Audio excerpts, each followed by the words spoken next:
Let's discuss. Let's talk about something that makes a lot of people uncomfortable. Money in the church.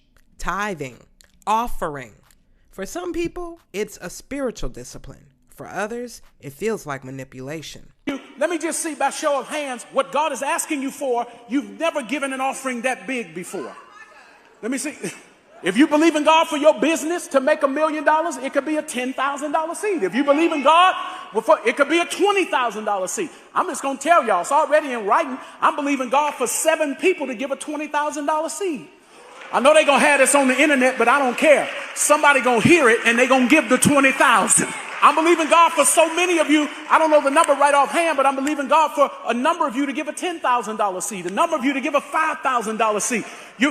Some of y'all sitting in here right now with $5,000 purses. They don't never have a sale. If Louis Vuitton had a 24-hour sale, some of y'all would apply for a credit card. I'm telling, put it on the internet. I don't care. Go apply for a credit card. You would apply for a credit card to do anything else?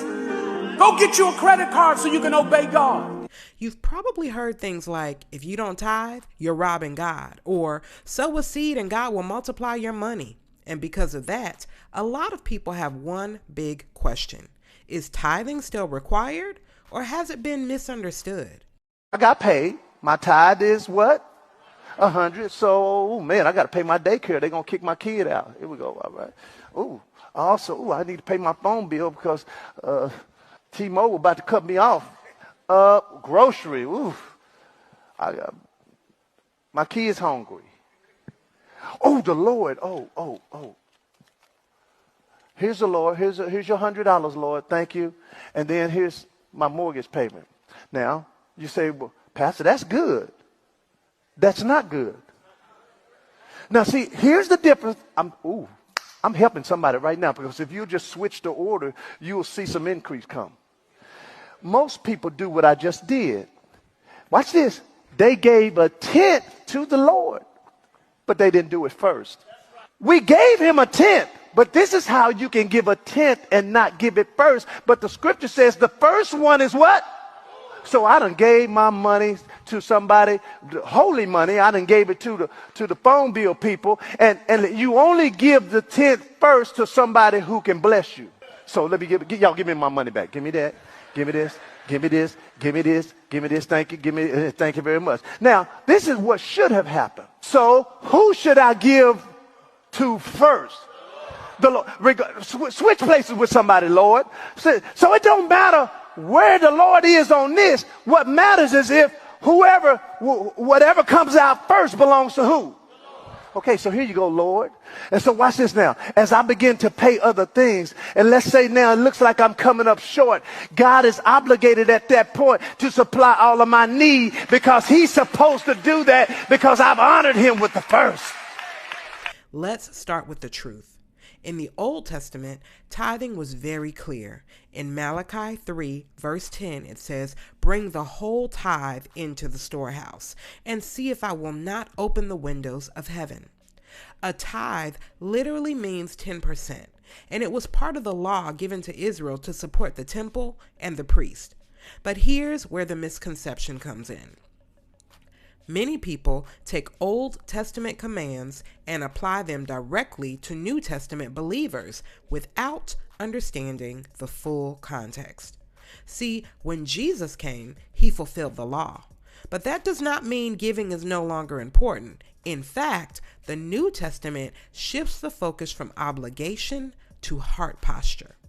In 2 Corinthians 9, verse 7, it says, "Each of you should give what you have decided in your heart to give, not reluctantly or under compulsion, for God loves a cheerful giver."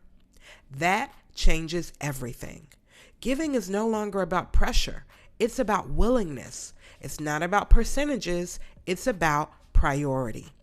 Now, let's address another misconception, that giving guarantees financial blessings. Yes, the Bible talks about sowing and reaping, but it never promises that if you give money, God will automatically give you more money back. That idea turns giving into a transaction instead of an act of worship. And God is not a vending machine. Matthew 6 verse 21 says, where your treasure is, there your heart will be also. So when you give, you're not just releasing money, you're revealing what you believe. Now here's the balance. Some people have been manipulated by church leaders and swing all the way to the other side saying, I'm not giving anything at all. But that's not biblical either, because generosity is still a core part of the Christian life. Acts 20 verse 35 says, it is more blessed to give than to receive. So the issue isn't whether believers should give. The real question is, why are you giving? Is it out of fear? Is it out of pressure? Is it to get something back? Or is it out of love for God and a desire to support His work? See, biblical giving is about trust. Trust that God is your provider. Trust that everything you have belongs to Him anyway. So, whether someone gives 10%, more than that, or even less, the focus should always be the same. A willing heart, not a forced hand. Because at the end of the day, God is not after your money. He's after your heart.